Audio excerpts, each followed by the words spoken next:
Oi, pessoal. Oi, pessoal, tudo bom? Ah, legal. Oi, Márcia. Vamos ver. Pronto. Tudo bom, pessoal? Estamos chegando. Oi, Márcia. Olá, tudo bom? Gente, foi mais fácil que eu imaginava. Não, você tá torta, é. Não dá para ficar, não dá para ficar no horizontal, tem que ser na vertical mesmo. Tem que ser na vertical. Pronto, nós estamos nós duas aí. Você tá meio fora de centro, mas tudo bem. Joia! Você sabe que eu sempre fico nervosa, assim, vou saber fazer, vou me lembrar toda vez, pois é super fácil, né? Um bom vinhozinho para. Gente, jura, eu tô na água. Bom, aqui na Márcia, frente. super legal. Muito obrigada por ter aceitado o convite. Peraí, acho que eu tô meio perto, né? Deixa eu afastar um pouco. Acho que assim tá melhor. Legal. Vamos conversar um pouquinho. Conta onde você está. Eu posso contar onde eu estou, quem eu sou, quem você é. Enquanto o pessoal vai entrando. Live com vinho é joia. Pois é. Eu É tô. essa tecnologia, né? Eu aqui em Paris, já são 11 horas da noite, e nesse confinamento eu costumo dormir às 9h30, então eu estou fazendo um esforço. Aí tem que beber um vinho para conseguir ficar acordada. Bom, e você está aí nos Estados Unidos, né? Tô, e sabe que acabou de entrar a Vanette, da Alemanha. Olha só, essa é Meu mais Deus. tecnologia. E é uma das coisas que com a pandemia, né, parece que expandiu. Antes a gente tinha tecnologia, mas não estava tão desenvolvida. E eu acho também que a cabeça das pessoas era presencial, você precisava falar e ver. Claro, mas você não tinha outra opção também, né? Agora você é obrigado a ficar dentro de casa, é o único recurso que você tem. E o mais interessante é que seu grande bisavô Monteiro Lobato, ele previu isso. Não é interessante a genialidade, a loucura da genialidade desse homem? Ele falava desse teletransporte. Ele falou: um dia as pessoas vão ficar em casa trabalhando e elas vão enviar de alguma maneira por ondas magnéticas o trabalho delas. Isso ele falou no início do século passado. Então é realmente surpreendente como era um homem à frente do seu tempo, né? Um visionário. Era mesmo, era mesmo. Não, não tem dúvidas. Hoje de manhã eu assisti a live entre a Vanette e a Ana Lúcia Brandão. E foi muito interessante. Eles estão tendo a cada mês, na terceira quinta-feira do mês, no horário Brasil, de 2 da tarde. E estou deixando o pessoal entrar, né? Pessoal, vocês sabem que vocês têm que apertar o coraçãozinho? Tem que dizer que está achando ótimo, daí o Instagram dá mais tempo para gente. Mesmo se Quanto mais. estiver gostando, vai lá e aperta o coraçãozinho, por favor, para a gente poder. Assim mesmo, coraçãozinho, é isso aí. Então, podemos começar, Márcia? Eu estou aqui à sua disposição, dizendo que é um prazer conversar com a bisneta do Monteiro Lobato. E você sabe que eu, desde o lançamento do Furacão na Botocundi, que foi a grande biografia, eu, desde então, café da manhã, almoço e jantar é Monteiro Lobato, né? Uma- Que ano foi que você e o Vladimir estavam lá em casa? Isso foi nos anos 80, final dos anos 80, né? Começo dos anos 90, 97? Não, peraí, os anos 90. 90, pois é. Porque, meu Deus do céu, como faz tempo que a gente se conhece. Bom, então, deixa eu abrir e fazer a abertura oficial. Pessoal, bem-vindos. Essa é uma das lives da Semana Monteiro Lobato virtual. Um, Todo ano, desde 1953, que começou a primeira Semana Monteiro Lobato. Em geral, em Taubaté, é uma semana mesmo, e termina no dia do aniversário de Monteiro Lobato, que é 18 de abril, domingo, que em 2002 virou o Dia Nacional do Livro Infantil. em homenagem ao aniversário de Monteiro Lobato. Super legal, né, Márcia? Maravilhoso. Pois é, assim, nossa, foi em 2002. Bom, estamos fazendo uma semana virtual igual o ano passado e eu vou estar no live de encerramento da semana virtual, Semana Monteiro Lobato virtual de Taubaté, no domingo, 4 horas Brasil, né? Domingo agora. Pois é. Junto com a Antonella Catinari, falando do Saci. Olha só. Márcia, me dá um pouco do seu, se introduza para a galera, para quem não te conhece. Bom, boa tarde, né, aí no Brasil, porque aqui já são 11 da noite. A todos e todas, muito obrigada pelo convite. Assim, uma honra, um privilégio estar falando com a bisneta do Monteiro Lobato, que me inspirou e continua me inspirando nos meus trabalhos, e, enfim, na minha maneira mesmo de enxergar a vida, porque o Lobato é um aprendizado e a gente nunca para, né, de descobrir coisas sobre ele. Eu moro aqui na França há mais ou menos 5 anos, tipo, casei e mudei, casei pela 4ª ou 5ª vez e mudei. E estou aqui fazendo um outro pós-doutorado, eu já tinha um pós-doutorado na USP, na área de História, que estou fazendo na Sorbonne sobre os modernistas brasileiros em Paris nos anos 20, né, nos anos loucos, e como que o contato com a vanguarda mundial impactou o fazer artístico desses escultores, pintores, como Anita Malfatti, Brecheret e outros tantos. E sou jornalista, escritora, eu tenho 30 livros publicados. Nossa! Sendo 4 deles sobre Monteiro Lobato. Pois é. Então, eu conheço a Márcia desde a década de 90. E quando ela e o ex-marido dela, o Vladimir Saqueta, estavam na casa de mamãe. Vovó ainda estava viva, né? Sim, sim. E você era amiga da minha irmã, Ana Amélia. Você era... Nossa! Nossa Senhora! Meu Deus do céu! E eu só sei que vocês viviam lá na minha casa. Na casa, viviam lá. Porque a gente começou a fazer essa grande biografia do Monteiro Lobato, que virou o livro Monteiro Lobato, Furacão na Botocundia, que ganhou o prêmio, livro do ano, etc, etc. Foi, assim, muito bem recebido. E o interessante foi esse. Esse projeto começou como uma pequena fotobiografia, bem, assim, despretensiosa, porque a gente não achava que fosse encontrar tanto material inédito, né? Porque o teu bisavô tinha dado todo o arquivo para o Edgar Cavalheiro, que desapareceu. Então, o Lobato não tinha, como o Mário de Andrade tem, um acervo depositado no Instituto de Estudos Brasileiros da USP. Por isso, nós achávamos que não haveria um material crítico suficiente para fazer um grande livro, uma biografia. Mas, para nossa surpresa, encontramos assim coisas fantásticas, e a sua mãe, a Joyce, né, e o Jorge, seu pai, foram nos acolheram de braços abertos, foram assim peças fundamentais na nossa pesquisa, no nosso processo de pesquisa, que acabou virando um livrão de quase enorme, páginas, enorme, que de alguma forma resgatou, né, Monteiro Lobato e jogou aí no mundo. Então, isso foi em 97 que aconteceu isso? E ganhou, se não me engano, em 98 o prêmio, né, de melhor livro do ano, da Câmara Brasileira do Livro, etc, etc. O Jabuti, essas coisas.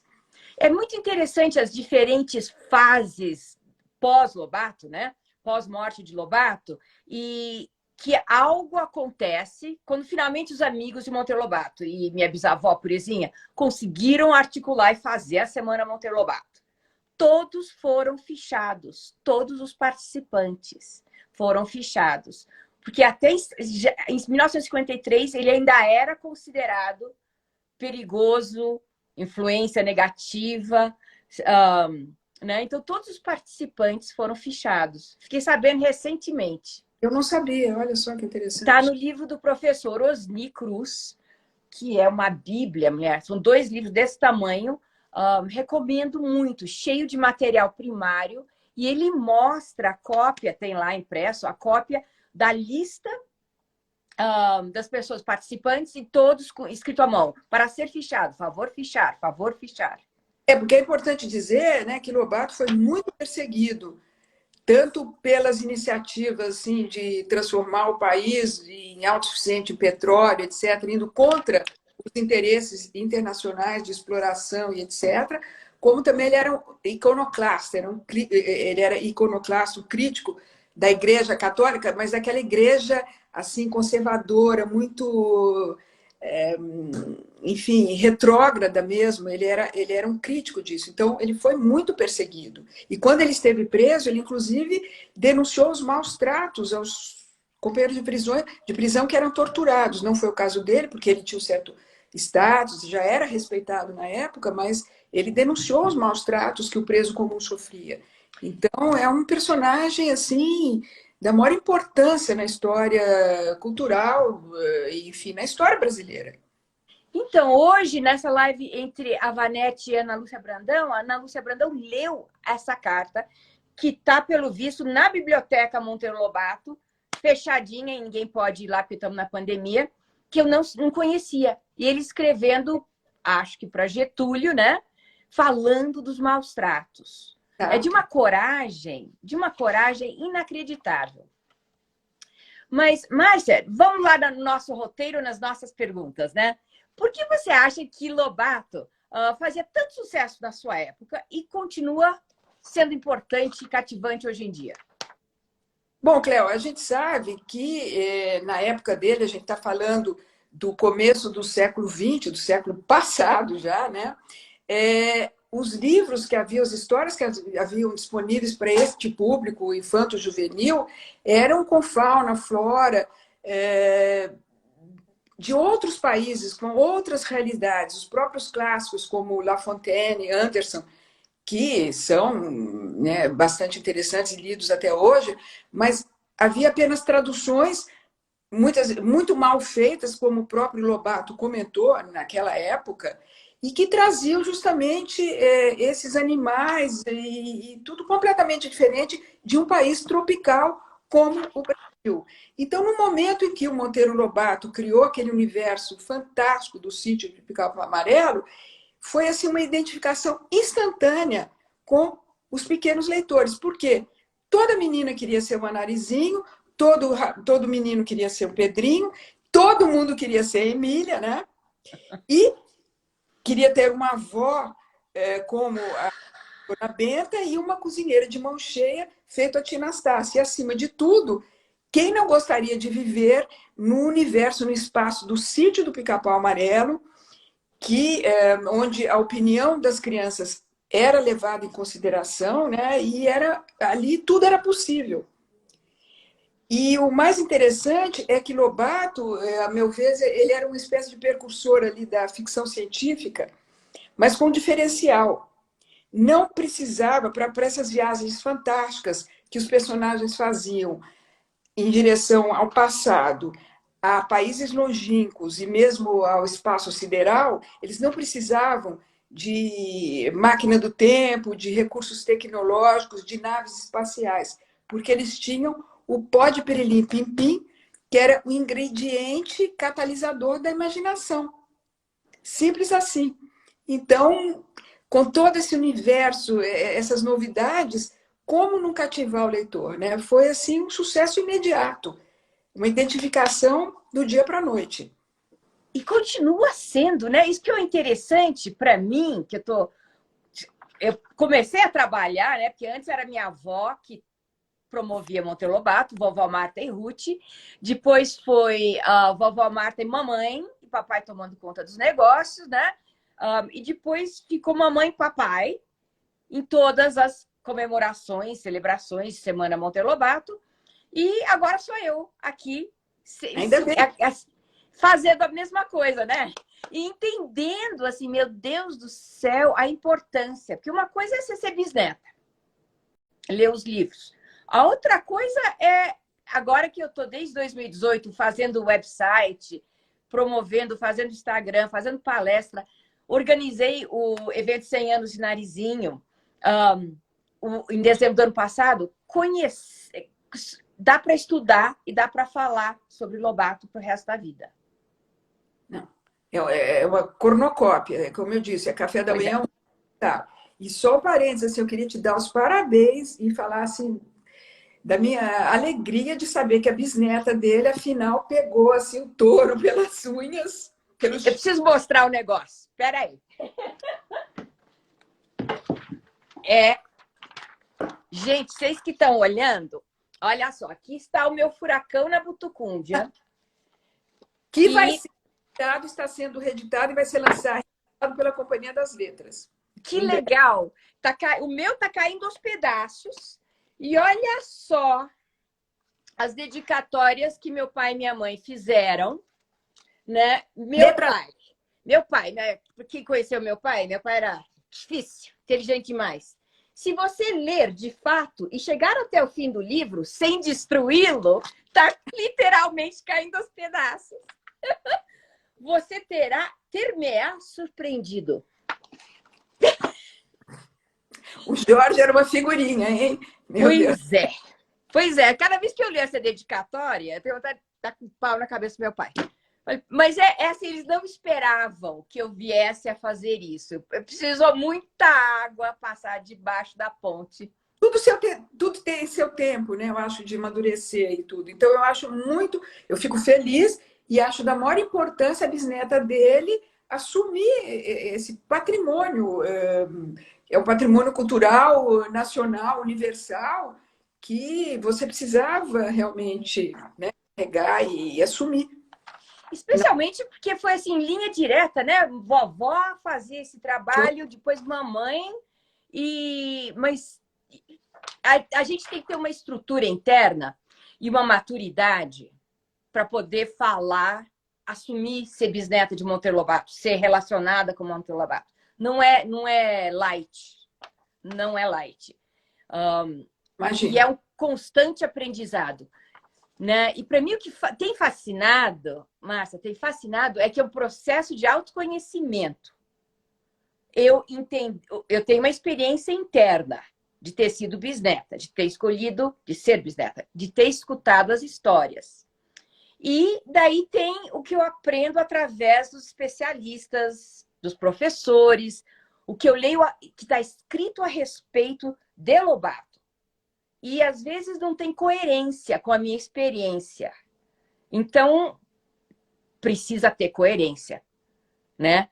Alguma coisa não está 100%. Mas para mim tem sido fascinante aprender cada vez mais sobre Monteiro Lobato. Sim, para poder. É um processo transformador, né? Você não...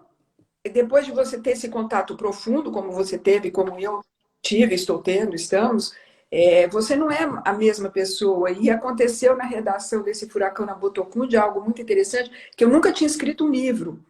E na época os outros, o Vladimir e a Carmen, falaram, não, vamos contratar um escritor de fora e tudo. E eu disse, não, eu vou escrever o livro. Eu falei, não, você não é um escritor e tudo, foi uma pressão. Eu falei, não, eu vou escrever este livro. Aí eu sentava, assim, a gente fazia pesquisa em conjunto e eu sentava para digerir aquilo e transformar em texto. Parecia que baixava o Lobato, alguma coisa acontecia, e eu escrevi o primeiro livro que ganhou todos os prêmios, que as pessoas dizem que no final choravam, etc. e tal. É um livro de referência. Foi o primeiro livro que eu escrevi, depois desse eu já escrevi quase 30, mas o Lobato te transforma, né? É uma riqueza tão grande. Assim. Eu sou tão agradecida por ter tido essa oportunidade, sabe? Que, enfim, e você sente isso na pele, né? Ainda mais do que eu, porque você tem isso, tem Lobato no sangue. Pois essa é a sensação. Meu Deus do céu. É exatamente como você falou. Ele inspira, estimula, você se transforma, Lobato transforma. E para mim, eu entendo da onde eu vim, por que eu estou agindo do jeito que eu estou agindo, por que eu estou fazendo adaptação, por que eu estou falando as coisas que eu estou falando. Tem sido muito bom. Então, isso que eu queria dizer, voltando ao começo da conversa, como a obra de Lobato ainda é atual. Você sabe, como todos nós, que os clássicos nunca morrem, né? Então, se a gente pega assim, os próprios, para falar dos infantis, o La Fontaine, o Anderson, que continuam lidos e atuais, Shakespeare, Molière, Tolstói, Guimarães Rosa, Machado de Assis, etc., eles continuam ali sendo lidos, citados e consumidos até hoje. Eles mantêm a sua atualidade, né? Então, eles vão passando de geração a geração como um bem assim material precioso, porque eles têm uma qualidade ali difícil de definir, mas que transforma essas obras numa espécie de um patrimônio da humanidade. Então, cada vez que você abre o livro, ele reverbera no leitor e ele jamais perde assim o frescor e o encantamento. Então, com Lobato acontece a mesma coisa, né? E ele desperta assim, ainda hoje, essa identificação com o leitor, mesmo que a gente viva em grandes centros urbanos, diferente daqueles do sítio que o Lobato retratou, de um Brasil agrário, rural, de outro tempo, ele cria ainda essa coisa assim com o leitor, porque ele mostra essa gostosura, esse sabor de você descalço, de pé no chão, na terra. Então, é muito gostoso, sabe, essa relação que o Lobato estabelece com os leitores, e fora que ele tinha um lado cosmopolita, como eu já disse, que ele fazia os personagens viajarem para o passado, terem contato com os seus contemporâneos, com a indústria cinematográfica, desenho animado, tudo que estava acontecendo ali no momento, eles entravam em contato direto. Ou seja, era de uma riqueza assim, que não tinha limite. Tudo era possível. E Lobato explorou isso, né? Ele falava muito que tudo é sonho ou loucura no começo, mas tanta coisa se realizou a partir disso que a gente não tem o direito de duvidar de mais nada. Se a gente lembra aí que a Microsoft começou numa garagem, né? Nos Estados Unidos, né? Um rapazinho ali todo meio Nerd. nerd, né? Nerd. Nerd, totalmente assim disfuncional e antissocial, virou que e Lobato pregava isso. Dá asas à imaginação. Isso não morre nunca. Não, Por não isso, morre nunca. Mas os temas também são atuais. total. E é assim, porque a nossa próxima pergunta era por que ele continua atual, que a gente já está falando a respeito, né? Porque os temas são extremamente atuais na obra infantil e na obra de adulto, né? Isso que para mim, é de quantos anos, assim, de 80, 90, 100 anos atrás, e as críticas que ele faz ao governo lá de trás, de Getúlio, na época, Tem críticas à tanta ver. burocracia, né? Tá tudo relevante agora. Agora está um pouco pior, né? Se a gente for pensar, mas É um pouco pior, mas é incrível, assim, gente, esse cara escreveu isso 100 anos atrás, não pode ser, dá para usar hoje em dia. impressionante. É Ou impressionante. a gente estacionou tanto, né? O Brasil estacionou tanto no tempo e no espaço que ficou assim. Mas o Lobato tinha essa característica, né? Essa coisa que eles chamam de regionalista, mas tem muito a ver com aquilo que o Tolstói falou. Fale da sua aldeia que você está falando do mundo, você está falando para o mundo. Então, ele, na obra adulta, principalmente, que ele mostrou tanto assim o Vale do Paraíba ali, a Onda Verde, né, onde o café passou e deixou aquelas cidades abandonadas e tudo, e ele mostra com uma sensibilidade, uma coisa assim que é tão regional e explode de uma forma universal, que toca quem está vivendo em Nova York, não sei aonde, né? E fora que a gente sabe que ele foi adido comercial de Nova York também, ele teve contato com esse mundo moderno que estava explodindo. Porque você imagina, né? Nova York nos anos 30 e o Brasil, e São Paulo. Era assim, uma província Nossa. nada, e Lobato se encantou com aquilo e desenvolveu, enfim. E voltou com as ideias de modernizar o Brasil, transformar o Brasil em potência mundial, né? E melhorar a vida de todo mundo. Isso que eu acho fascinante. É fascinante ao mesmo tempo, né? Ele tinha uma noção do capitalismo como algo tão assim benéfico e puro que nem deixava de ser capitalismo, né? Porque o capitalismo não é nada disso, mas ele achava, ele acreditava na distribuição da renda de você empoderar o pobre, dar cultura para as classes, para os mais pobres, para os mais fragilizados da sociedade, que era dessa maneira, era uma visão meio positivista também, né, do positivismo. Você promover, desenvolver essas populações mais vulneráveis, que só assim que você enriquecia o país. Não era deixando uma elite ganhar muito dinheiro e o povo miserável, que isso não levava a nada. Então, por isso, foi um dos motivos pelos quais o Lobato foi preso. Exatamente, exatamente. E sempre, né, nos livros ele está falando da hipocrisia da elite. Hipocrisia da elite e denunciando, denunciando, denunciando. Tentando reverter essa elitização, né, dos ricos ficarem mais ricos e do resto ficar mais pobre. Consistentemente. Galera, aperta o coraçãozinho, hein? Não esquece de apertar o coraçãozinho para a gente ter mais tempo. Adorando tudo. Adoro ver os coraçõezinhos também. Mas então, Márcia, e uma das coisas que a gente tem conversado nas nossas conversas, que a gente se fala bastante, né? São as acusações, supostas acusações de suposto racismo de Lobato. Que, assim, eu peguei uma fase... Eu me mudei do Brasil em 97, também me apaixonei e casei. Vim morar nos Estados Unidos, né? Falava inglês, vim. E fora que eu não me encaixava bem no Brasil. O meu jeito direto, né?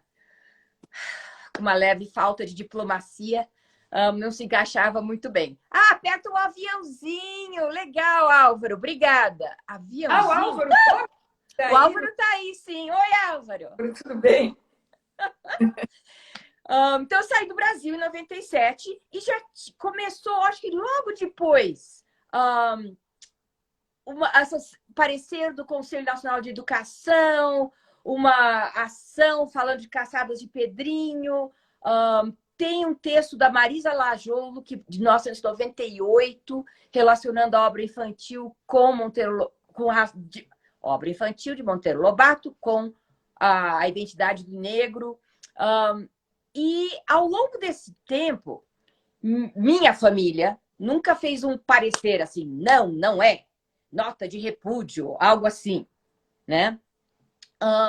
E as defesas, foi uma evolução, e eu estava longe,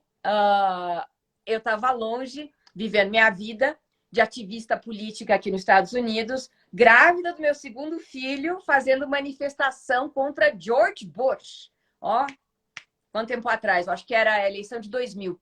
Eu ainda aqui, ilegalmente, não estava com a minha papelada em dia.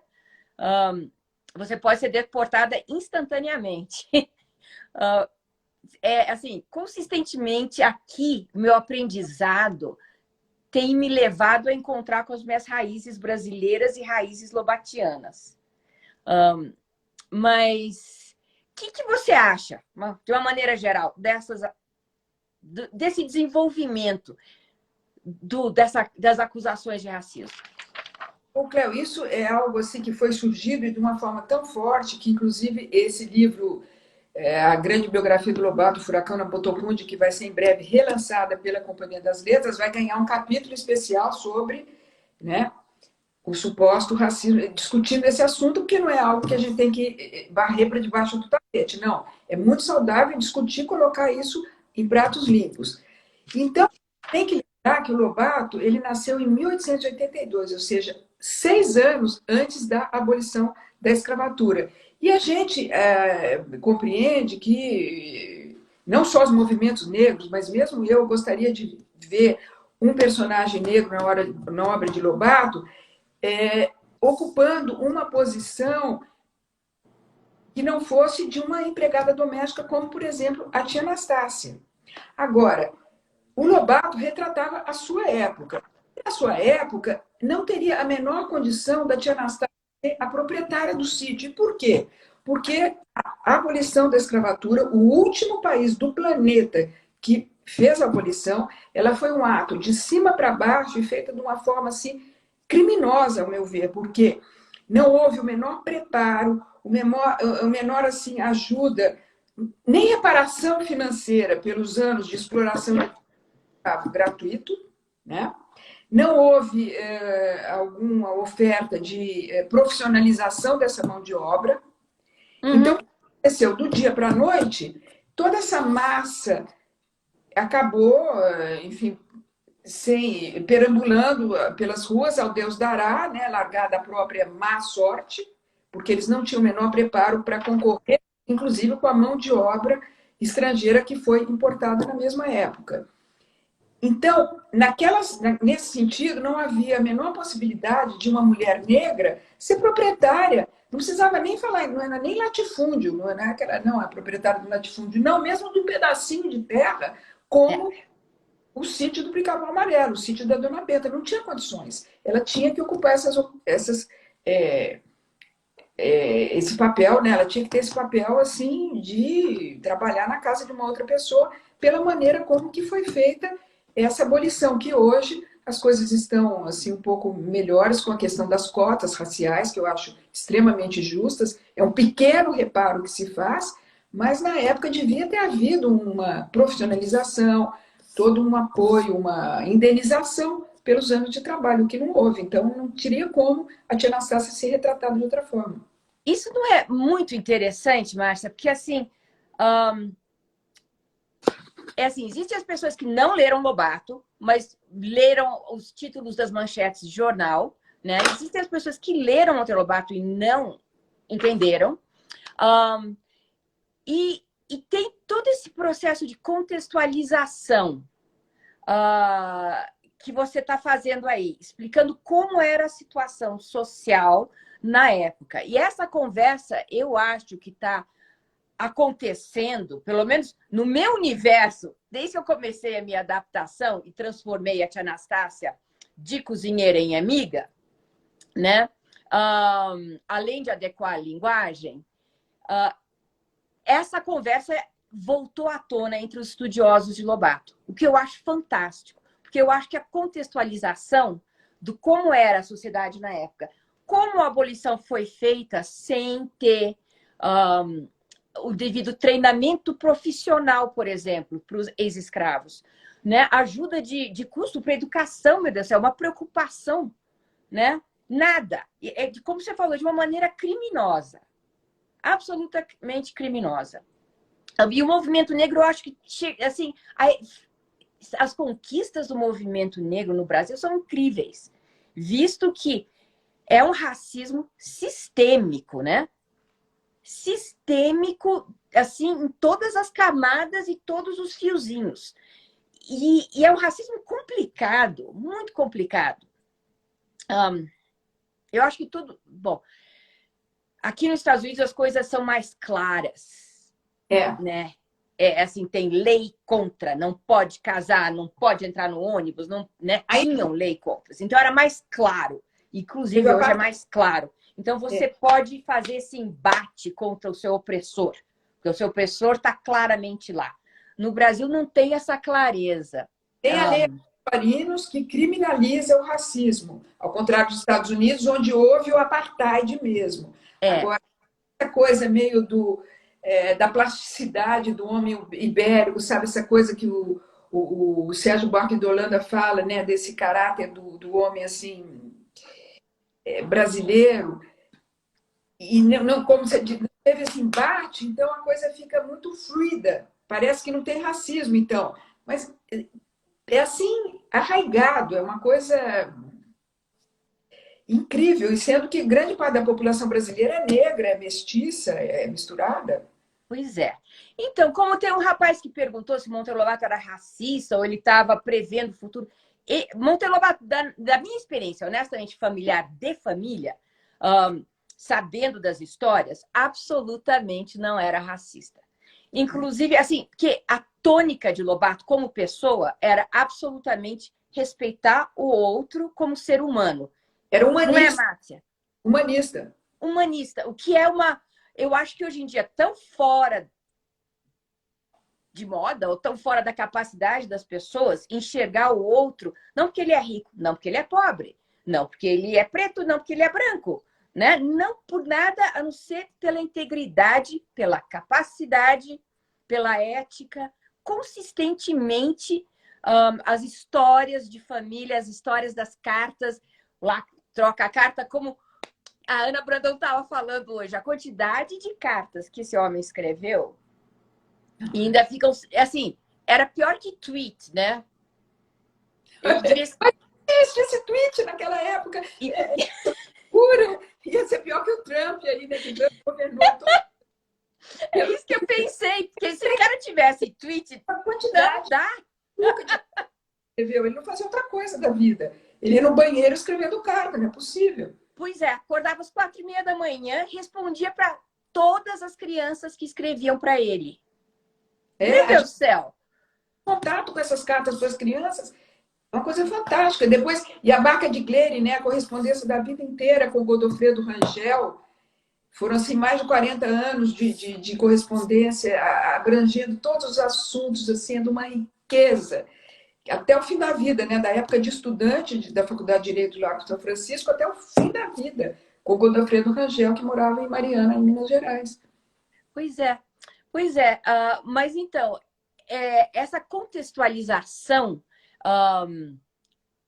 de Lobato, do como era a época que ele estava vivendo, como foi, e estamos falando da década de 20, 30, 40. Eu acho que é muito importante, né? Eu acho que esse estudo mais profundo está saindo esse ano e que a discussão, na verdade, não é o racismo de Lobato ou da obra de Lobato, que ambos não, é da sociedade brasileira. Da sociedade brasileira. E eu acho assim que o Lobato viveu na época, assim, ele nasceu ainda durante a escravidão e ele retratou o período.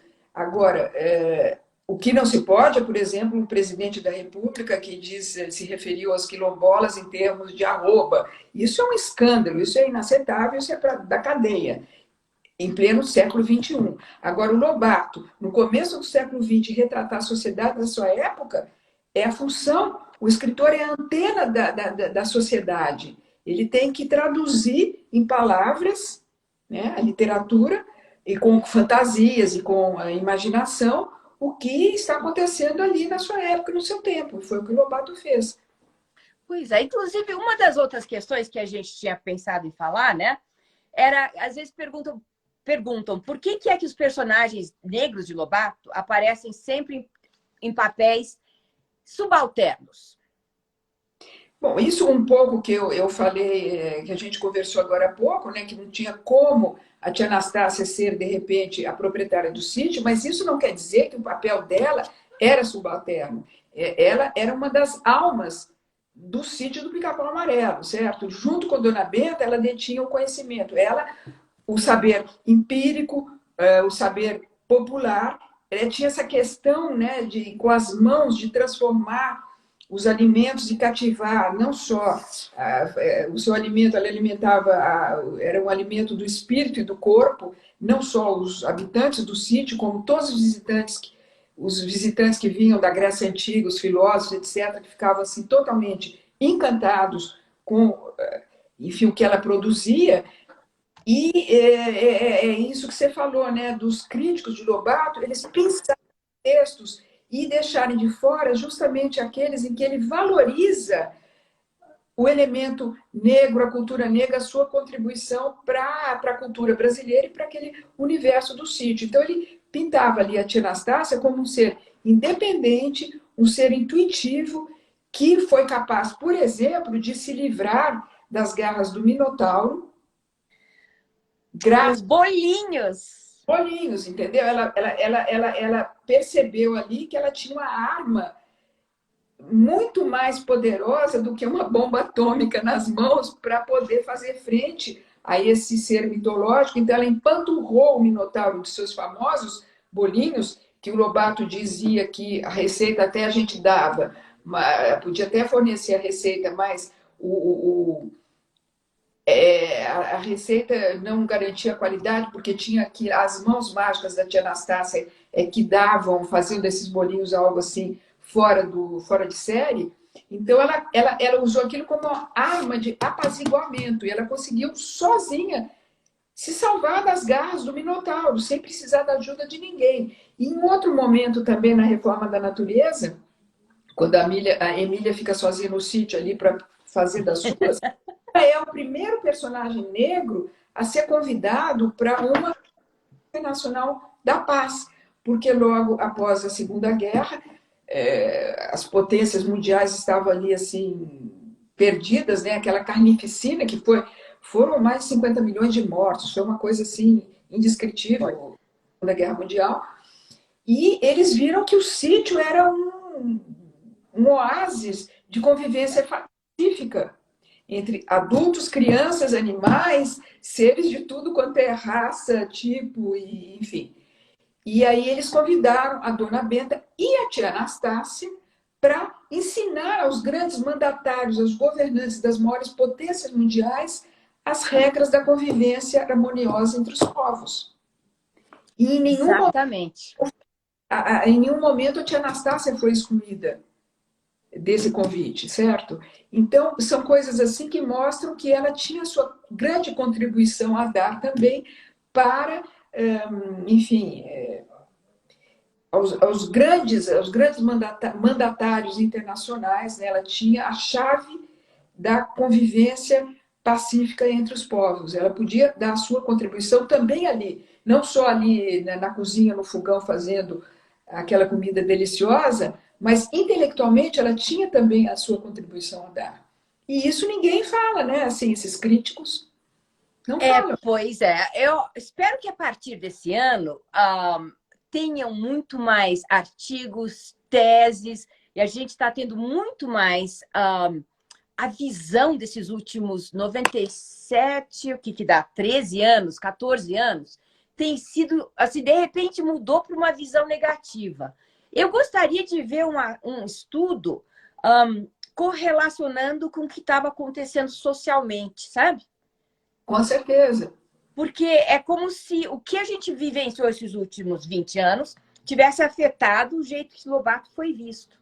E agora a gente está, de repente, dizendo, peraí, existia o conceito de racismo em 1940, 20, 30, 40? Uma coisa que você falar que alguém é marxista antes do Marx ter nascido. Isso que eu estava pensando, eu estou achando que não existia. Outro dia eu estava pensando nisso. É exatamente isso. Dizer que alguém é marxista antes de Marx existir. Peraí. Entendeu? É assim, eu acho que não tinha ainda esse tipo de estudo que eu adoraria. Exato. A instrumentação, os instrumentos metodológicos de análise, você usa esses instrumentos contemporâneos do século XXI para analisar uma produção do início do século XX. Sabe? A distorção. Você parte de uma falsa premissa. Exatamente. Parte de uma falsa premissa. E eu acho que... Então, meu website que era para inaugurar hoje, Márcia, e galera que está aqui assistindo, está com os probleminhas, mas até o final de semana, o website remodelado, está muito melhor, mais fácil, está inaugurando. Tem muito mais artigos sobre a questão do suposto racismo. E eu gostaria... A minha intenção é que, lentamente, porque demora até ter uma produção acadêmica que veja o outro lado, que analise, que saiam teses, que saiam livros, né? Falando, que você dê um Google e apareça coisas positivas. Porque tem que aparecer os dois lados. Claro. Da questão. Não é só dizer é racista, e depois não é racista, Não, olha só, tem isso, tem aquilo. Esse era o contexto. Márcia, deixa eu dar um oi. Tem muita gente que eu conheço. Oi, Ana Maria. Espero que você esteja recebendo beijo. Oi, Mônica. Oi, Ju. Oi, Vera Lúcia. Vera Lúcia é mãe da Thalita, que toma conta da minha mãe. Pois é, tão bom ver todo mundo aqui. Aperta o aviãozinho, o coraçãozinho tá indo super bem. Tem mais pessoas que eu queria dar oi, mas foi passando, foi passando. Mas beijo para todos aí. E então, voltando ao tema da tia Anastácia, a tia Anastácia, na realidade, eu acho que foi no artigo da Silza Binotto que eu li, que os livros da época meu Deus do céu, os benditos personagens negros não existiam. Se existiam, eram maus, demonizados, e só valia, assim, o jeito de salvar o personagem negro era o coitado do personagem negro se sacrificar pelo outro personagem branco, né? Isso elevava, salvava ele, coitado, ter pele negra. Meu Deus do céu! E tia Anastácia é tão... Esse diálogo com os livros da época, ela é tão colocada como acolhedora. Ele repete esse uso da palavra boa negra, né? Ele repete as qualidades positivas repetidamente, infinitamente, né? Realmente precisa ter essa revisão. Não, Cléo, se você lembrar, ela, das mãos dela saiu a boneca Emília. Então é como se ela fosse uma deusa que do barro criou vida, deu um sopro, saiu do trapo velho, sai a criatura mais assim maravilhosa compararam certa vez a Emília com Diadorim, né? Um dos grandes personagens da literatura, um dos grandes personagens femininos da literatura brasileira, saiu das mãos mágicas da tia Anastácia, como se ela fosse Deus dando vida a um ser inanimado. Você quer mais do que isso? Quer dizer, é uma valorização ali do personagem que raramente se vê na literatura brasileira, um personagem negro. Agora, e a Emília chamava minha negra beiçuda, etc e tal, a Emília era desbocada, irreverente, ela assim, reproduzia o senso comum, né, da época, aquele vocabulário que as pessoas não param para pensar. E leva a bronca da dona Benta todo direito. A minha amiga afrodescendente, cadê a graça? Então, enfim, a literatura, ela não é um manual, ela não é uma tese, ela não é uma teoria, ela tem todas essas licenças poéticas, que acontece também, que era um outro tema, no Presidente Negro, o Choque das Raças, que as pessoas veem ali de uma forma extremamente rígida, sem se dar conta, o Presidente Negro, o Choque das Raças, que é o único romance do Lobato, certo? Todos os outros livros dele para o público adulto são coletâneas de artigos, são contos, certo? E esse foi o único romance dele, é uma distopia. E com todas as licenças poéticas características desse gênero que se chama romance. Você não pode olhar aquilo como um manual, como uma tese, né? Algo assim, uma teoria. E nesse livro, já que, enfim, eu me adianto um pouco nessa questão, o Lobato, de novo, bate nessa tecla que a gente tem que evitar imitar os outros, copiar os outros. E ali ele diz que se um negro, que é esse o enredo do livro no final, né? Se ele não aceita suas próprias características físicas africanas e ele tenta ter um cabelo liso, tenta ter um lábio fino, etc e tal, ele não se valoriza, se autovaloriza, ele acaba se tornando um elo frágil dessa corrente que pode ser facilmente atacada e até mesmo destruída. E o Lobato, né, eu vou ler um trechinho aqui, ele dizia: nada de imitar seja quem for, ser nós mesmos, ser núcleo de cometa, não cauda, puxar fila e não seguir. Foi isso, quer dizer, ser o núcleo do cometa e não ficar copiando. Ele, inclusive, criticava muito a elite brasileira que copiava Paris, queria viver como se estivesse na Europa e não num país tropical feito o Brasil. Então, é essa crítica que ele fazia nesse livro, né? Você aprenda a valorizar suas características, que são tão bonitas, são tão importantes, e, enfim, essas coisas que as pessoas não conseguem enxergar. Márcia, é tão interessante quando, assim, você está falando de temas do livro. E eu percebi que Monteiro Lobato era assim com os filhos, com minha mãe, e minha mãe era assim comigo, sabe? Como isso passa... Tem um livro chamado Os Filhos de Lobato, do José Rui Taquer Penteado, que ele analisa como esses valores da obra influenciou diversas gerações dos anos 40, 50. E eu achei fantástico, porque assim, meu Deus do céu, é como se eu tivesse me entendendo melhor. Minha mãe me dizia, não seja Maria, vai com as outras. Claro. E estimulava eu ter pensamento crítico, pensamento independente.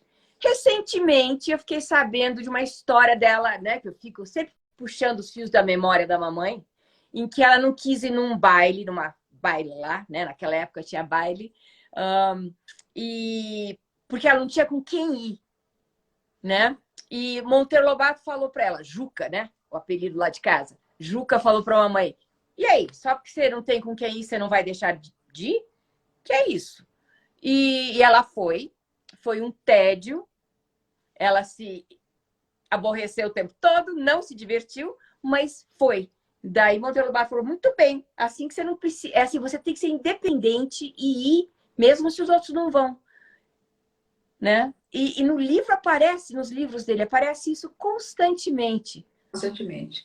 Essa independência e o senso crítico, né? Aquela coisa que ele despertava o senso crítico no pequeno leitor, para ele não se deixar levar por fake news, por essas coisas todas que a gente viu, o mal que fez para o Brasil, que está fazendo para o Brasil, né? A gente vê os 350 mil mortos, quase 5 mil mortos por dia, por pessoas terem feito as escolhas que fizeram, acreditando em fake news.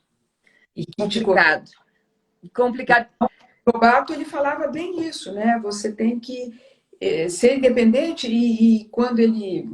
E isso continua atual, quando a gente está falando essa questão do suposto racismo, etc., as crianças são seres autônomos e eles têm conhecimento para julgar. Então, se tem passagens que incomodam, você pode discutir, trazer aquilo e discutir em sala de aula.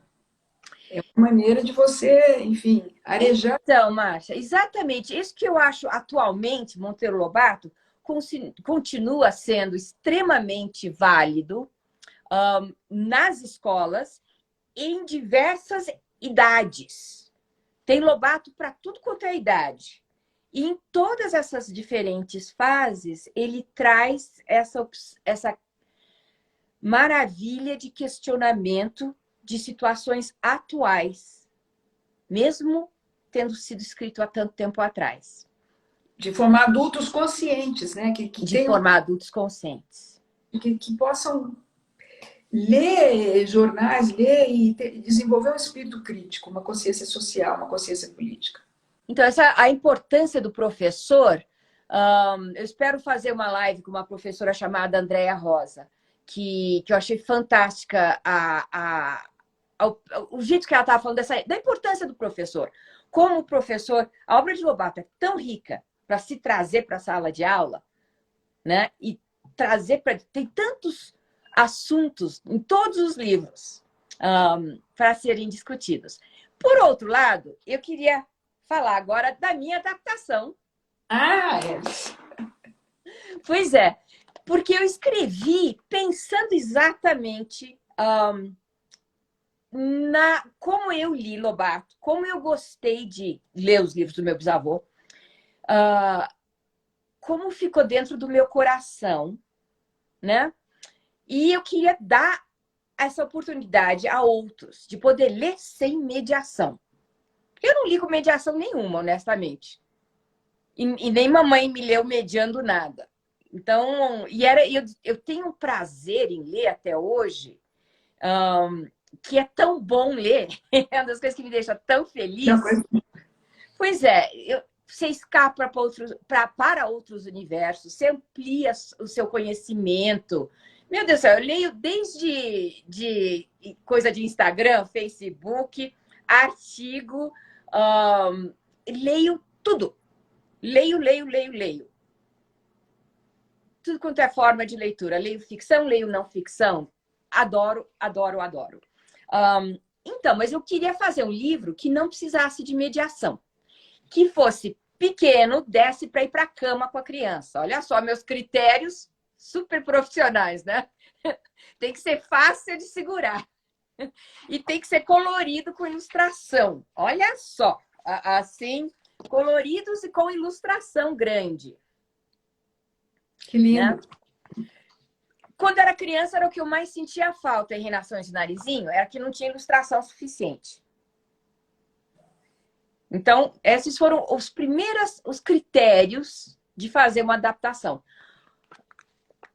E poder, assim, ter a criança sozinha, pegar o livro, ir para a cama ou sentar num canto e ler. E, sabe, simplesmente ler pelo prazer de ler.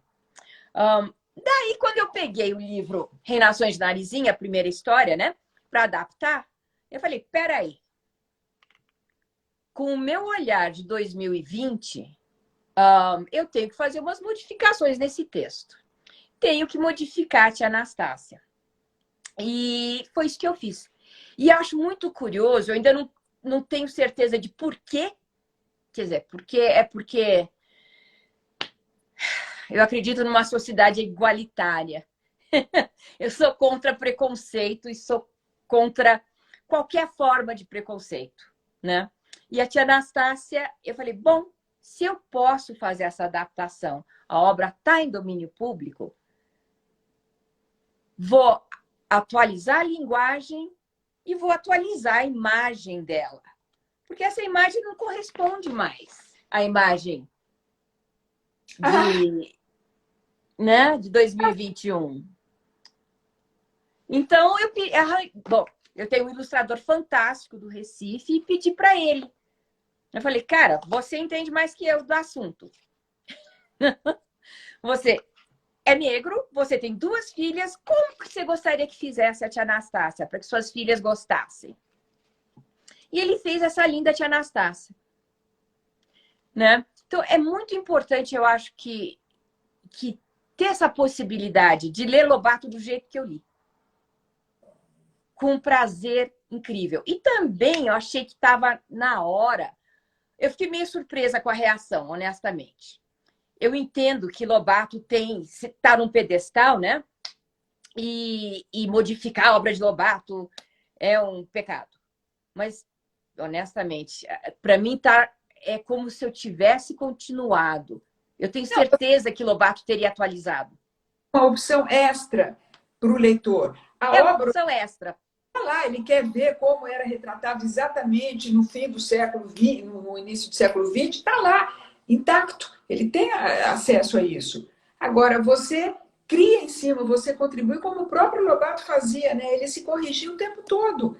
Ele estava o tempo todo, essa história famosa do Jeca Tatu, que ele, como um fazendeiro revoltado, que ele tentava implementar aquelas modernidades todas ali naquele Brasil daquela época e não dava certo, dele culpava o caipira, que era um preguiçoso, um cara que não quer nada com a vida e tudo. Depois ele entra em contato com as teses sanitaristas, Arthur Mendes, Dário Pena, e fala, não, você não é assim, você está assim, você é vítima da falta de saúde, educação, investimento público, você é um excluído.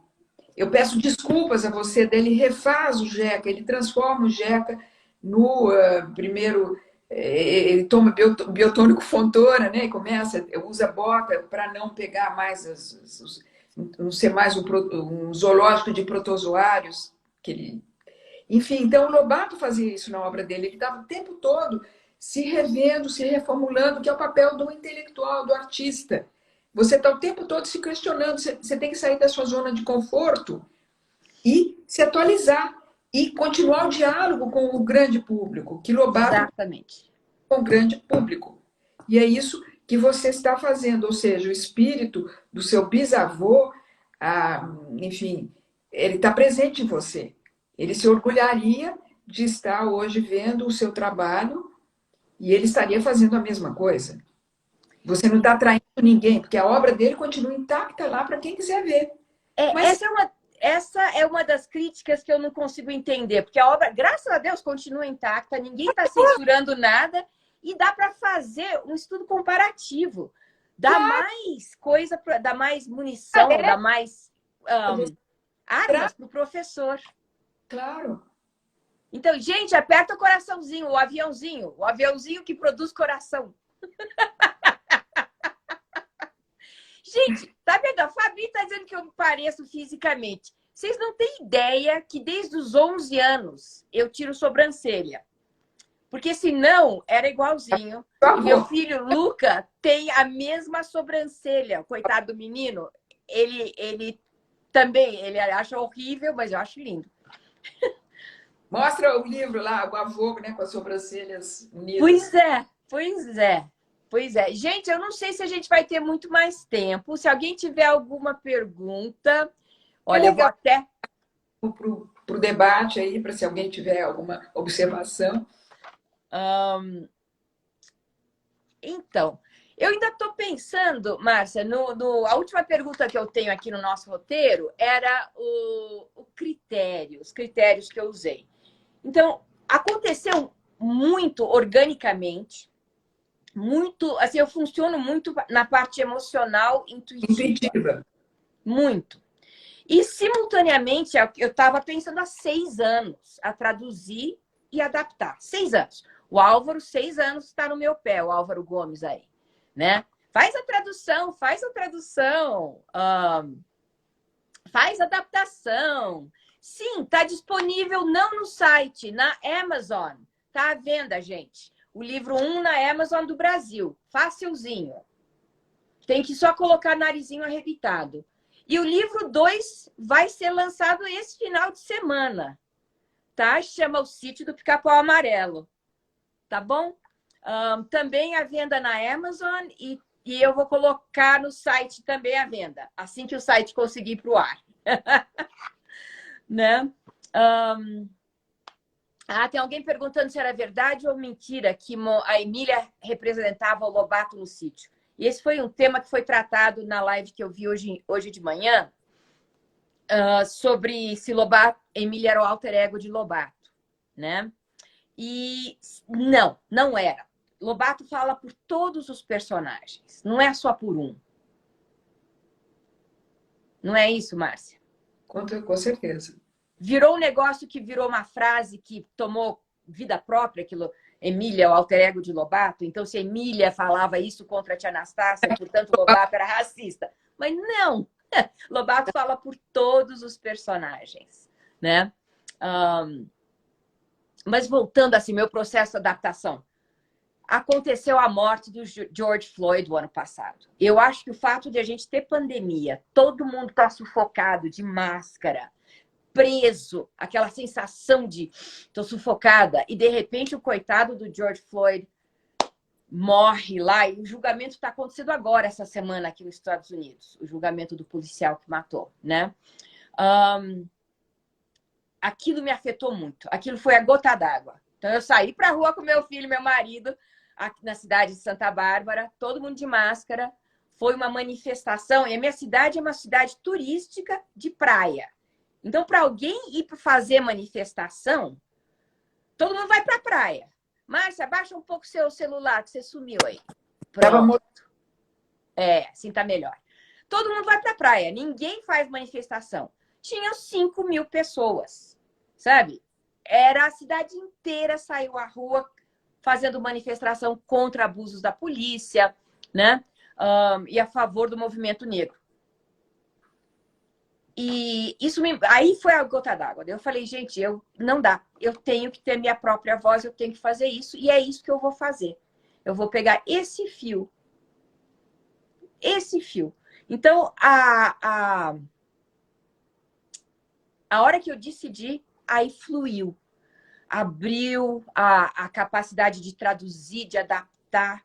Fluiu maravilhosamente bem, né? Alguém perguntou aí, Márcia, sobre a Narizinho ser morena. Eu acho que... Bom, na minha casa, minha mãe se referia a Monteiro Lobato como verde, que a cor dele era moreno esverdeado. Casa de artista, né? Meu avô era pintor, mamãe é arquiteta, sempre quis ser pintor, eu sempre quis ser artista. Monteiro Lobato era moreno esverdeado. Olha só, se fosse pintar com tinta, você ia ter que colocar muito verde. A bendita Narizinho é morena cor de jambo. Cor de jambo é um vermelho, é um moreno que fica... Eu não, é um moreno mais avermelhado, né? A tonalidade da pele. Mas eu acho que é isso. A minha Narizinho, se você notar bem, olha só que linda que o Rafael San fez. Ela é morena. Morena avermelhada.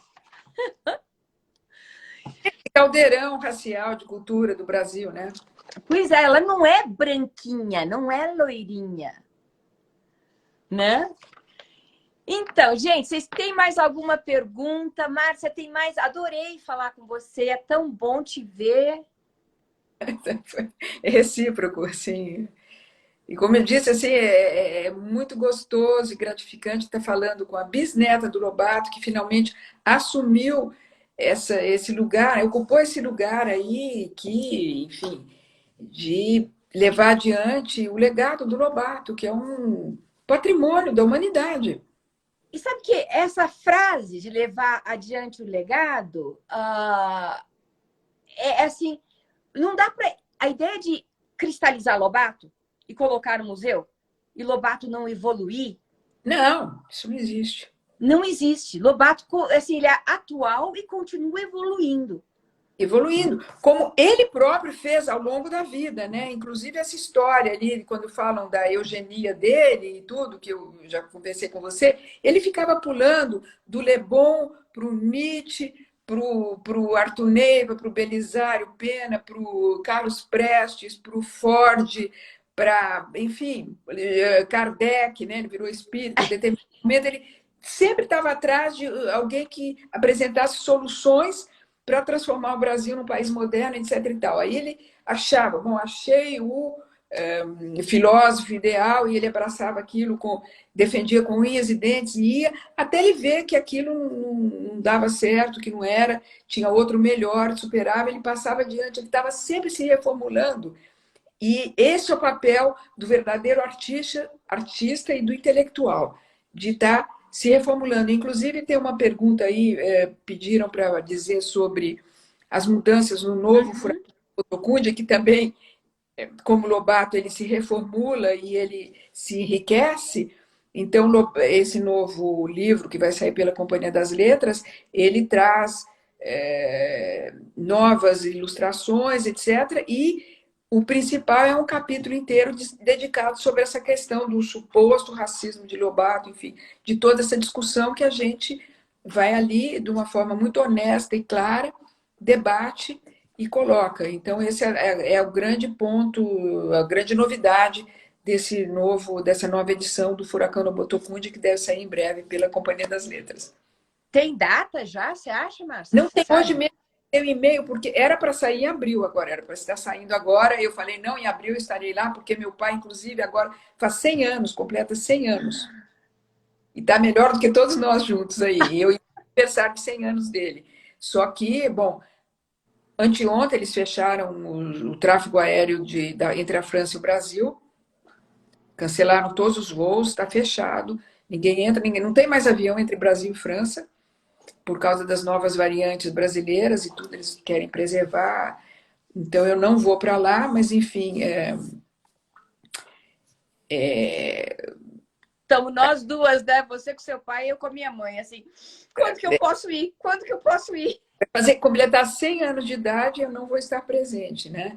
Mas, enfim, então eu iria a gente tinha combinado, não, em abril eu estou aí, a gente vai lançar o livro, etc e tal. É claro que não vou para o aniversário, que está impossível ir para o Brasil, está nessa pandemia, assim, de uma forma descontrolada. E o livro deve sair esse ano ainda, mas hoje mesmo eu mandei um e-mail para a editora para perguntar se eles têm alguma previsão. Uhum. Não sei se sai nesse semestre ou no início do próximo, mas está aí já praticamente fechado. Legal. Então, na hora que você souber, eu anuncio no site, anuncio nas mídias sociais. Gente, Maravilha. fiquem de olho para o site estar saindo. Vocês não imaginam como está lindo. Muito mais fácil de navegar. E para a galera toda que está escutando, Se vocês tiverem teses sobre Monteiro Lobato, ou souberem de teses, ou bancos de teses, me mandem informação, porque a ideia do site é que também sejam um centro de pesquisa virtual. Então, tem uma parte de teses e bibliografia com campo de busca. Você pode procurar, achar lá tudo. Além de artigos, todas as aquarelas, pinturas de Monteiro Lobato estão lá. A linha do tempo está lá. É excelente para a escola. A minha ideia é que seja um centro de pesquisa virtual. Maravilha, parabéns. Adoro, adoro. A parte técnica não é tão maravilhosa de fazer o negócio funcionar, né? Mas eventualmente vai sair. E fiquem de olho também no lançamento do livro 2 e o blog está em manutenção, tá? Então, o website ia sair hoje, agora. A pessoa técnica está fazendo isso, né? Mas paciência que entre amanhã e depois está tudo saindo. Gente, eu acho que nós vamos, de repente, ser cortados. Eu queria agradecer a todos, agradecer a Márcia. Esperamos pelo lançamento do Furacão. Fiquem de olho nas nossas mídias sociais. E um grande beijo para todos, né, Márcia? Grande beijo, sim. Obrigada por nos prestigiar nesse papo. Muito obrigada para todo mundo. Adorei, Márcia. Beijo grande. Tchau, pessoal. Tchau, Márcia. Tchau.